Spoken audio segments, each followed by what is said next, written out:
नमस्कार प्यारे विद्यार्थियों, हम समकालीन विश्व राजनीति के अंदर कक्षा +2 हिंदी मीडियम आर्ट के अंदर राजनीति विज्ञान के अंदर लेसन फर्स्ट पढ़ रहे हैं और उसका नाम है शीत युद्ध का दौर और उसमें हम पार्ट सेकंड स्टार्ट करने जा रहे हैं। अब तक हमने पढ़ लिया था कि प्रथम विश्व युद्ध 1914 में स्टार्ट हुआ, 1914 में शुरू हुआ और 1918 में क्या हो गया, समाप्त हो गया।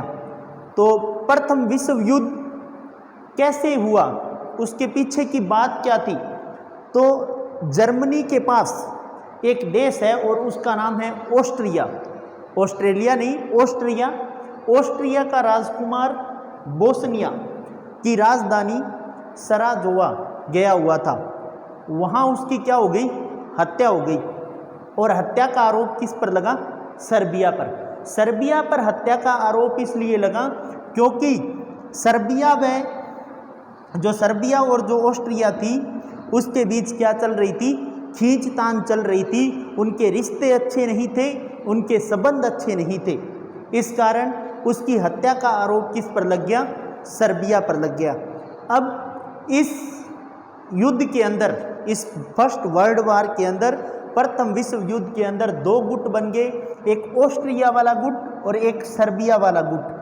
तो जो ऑस्ट्रिया की सहायता करने वाले जो देश थे उसके अंदर जर्मनी, हंगरी और तुर्की शामिल थे और सर्बिया की मदद करने वाले देशों के अंदर ब्रिटेन, फ्रांस, स्पेन और अमेरिका, यूएसए शामिल था। लेकिन फ्रांस को इस बात से चिढ़ थी कि ऑस्ट्रिया और सर्बिया के युद्ध के अंदर जर्मनी किसकी सहायता कर रहा था? ऑस्ट्रिया की सहायता कर रहा था। इस कारण देखिए, धीरे धीरे फर्स्ट वर्ल्ड वॉर होता है, पहला विश्व युद्ध होता है और इन सभी देशों ने, ब्रिटेन, फ्रांस, स्पेन, अमेरिका, जो विश्व के शक्तिशाली देश थे, इन्होंने क्या किया, इन देशों को हरा दिया। उसमें जैसे ऑस्ट्रिया, हंगरी, तुर्की, इन्होंने पहले घुटने टेक दिए और बाद में 1918 के अंदर जर्मनी ने भी क्या किए, आत्मसमर्पण कर दिया, घुटना टेक दिया। और 1918 के अंदर जर्मनी के घुटने टेकने के साथ ही या आत्मसमर्पण करने के साथ ही प्रथम विश्व युद्ध क्या हो जाता है, समाप्त हो जाता है। लेकिन प्रथम विश्व युद्ध जब चल रहा था तो उसमें एक खास बात ये थी कि 1917 में सोवियत संघ में क्या हुई, क्रांति हुई। किसके खिलाफ क्रांति हुई? पूंजीवादी अर्थव्यवस्था के खिलाफ क्रांति हुई। और इस क्रांति के दौरान सोवियत संघ के अंदर पूंजीवादी अर्थव्यवस्था क्या हो गई, समाप्त हो गई और एक नई अर्थव्यवस्था पनपी जिसका नाम था साम्यवाद या समाजवाद। पूंजीवाद के बारे में हम पढ़ चुके हैं कि पूंजीवाद के अंदर क्या होता है कि व्यापार के ऊपर पूंजीपतियों का नियंत्रण होता है, ठीक है। सारा जो व्यापार है वो निजीकरण होता है उसका, और सरकार का उसमें कम से कम क्या होता है, हस्तक्षेप होता है। लेकिन जो समाजवादी अर्थव्यवस्था है उसके अंदर समाज के अंदर जो उत्पादन व वितरण के साधन होते हैं उन पर सारे समाज का समान अधिकार होता है। देखिए, अब प्रथम विश्व युद्ध कहाँ समाप्त हुआ? 1918 में समाप्त हुआ। शुरू कब हुआ? 1914 के अंदर हुआ, क्योंकि 1918 में जर्मनी ने क्या डाल दिए थे, हथियार डाल दिए थे। और जर्मनी के आत्मसमर्पण करते ही, जैसे ही 1918 के अंदर जर्मनी ने क्या किया, आत्मसमर्पण किया, प्रथम विश्व युद्ध की क्या हो गई, समाप्ति हो गई। इसके बाद 1919 के अंदर वर्साई की संधि होती है, जो इन देशों और जर्मनी के बीच में होती है। वर्साई की संधि जो एक क्या थी, अपमानजनक संधि थी, क्योंकि इस संधि के अंतर्गत जर्मनी के अधिकतर भूभागों को हथिया लिया गया, ठीक है। ये जो संधि थी वो फ्रांस की राजधानी पेरिस में हुई थी। तो यहाँ से एक प्रश्न उठता था कि प्रथम विश्व युद्ध कब हुआ? 1914 से लेकर 1918 तक हुआ। और दूसरा प्रश्न उठता है यहाँ पर कि 1917 में सोवियत संघ में कौन सी क्रांति हुई? पूंजीवाद समाप्त हुआ और समाजवादी अर्थव्यवस्था को क्या किया गया, अपनाया गया। फिर एक प्रश्न यहाँ से उठता है कि 1919 में जो संधि हुई उसका नाम था वर्साई की संधि।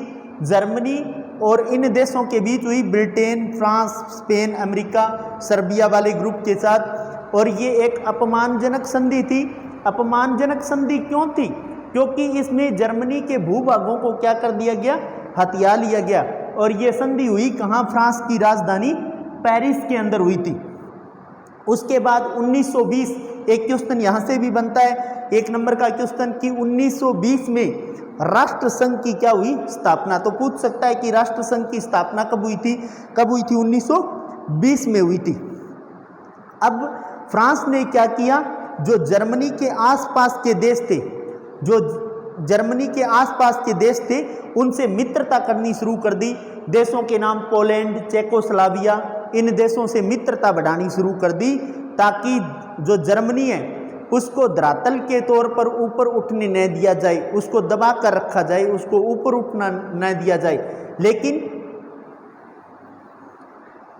लेकिन आगे होता क्या है कि 1933 के अंदर जर्मनी के अंदर तख्ता पलट होता है। जर्मनी के अंदर तख्ता पलट होता है। तख्ता पलट होता है यानी कि शासन क्या है? पूरा का पूरा बदल जाता है। ठीक है। और किसका शासन आता है? रूडोल्फ हिटलर का शासन आता है। Rudolf Hitler. और रूडोल्फ हिटलर कौन था? एक तानाशाही शासक था। कैसा शासक था? तानाशाही शासक था। जो रूडोल्फ हिटलर था वो कैसा शासक था? तानाशाही शासक था। और जो रूडोल्फ हिटलर है वो वर्साई की अपमानजनक संधि का किससे बदला लेना चाहता था? यूरोप के देशों से। जो यूरोप के जो देश थे, ब्रिटेन, फ्रांस, यूएसए, उनसे क्या लेना चाहता था? बदला लेना चाहता था। इसके लिए दुनिया के 3 देशों, एक तो देखिए जर्मनी, दूसरा इटली और तीसरा जापान, तीनों ने क्या किया? मित्रता बढ़ानी क्या कर दी? शुरू कर दी। तो मित्रता बढ़ानी जब शुरू कर दी तो इसके अंदर, जर्मनी के अंदर हिटलर तानाशाही शासक था, इटली के अंदर मुसोलिनी तानाशाही शासक था, और जापान के अंदर उस समय कौन सा शासन था? सैनिक शासन। कैसा शासन था? सैनिक शासन। अब आप समझ चुके होंगे कि जर्मनी, इटली और जापान, तीनों देशों ने क्या किया? मित्रता बढ़ानी शुरू कर दी। और उस समय जर्मनी का तानाशाही शासक कौन था? हिटलर था। इटली का तानाशाही शासक कौन था? मुसोलिनी था। और जापान के अंदर उस समय क्या था? सैनिक शासन। तो जर्मनी के हिटलर का मुख्य उद्देश्य क्या था? वह महत्वाकांक्षी राजा था और पूरे यूरोप के ऊपर क्या करना चाहता था? अधिकार करना चाहता था। उसके बाद इटली का जो मुसोलिनी था वो अफ्रीका के ऊपर अधिकार करना चाहता था, ये भी महत्वाकांक्षी था, तानाशाही था। और जापान के अंदर क्या था? सैनिक शासन। पूरे एशिया के ऊपर क्या जमाना चाहता था? अपना अधिकार जमाना चाहता था। तीनों ही महत्वाकांक्षी था। स्टूडेंट्स, इसके बाद हम आगे इस लेसन को जारी रखेंगे आगे के वीडियो के अंदर। Okay, thanks.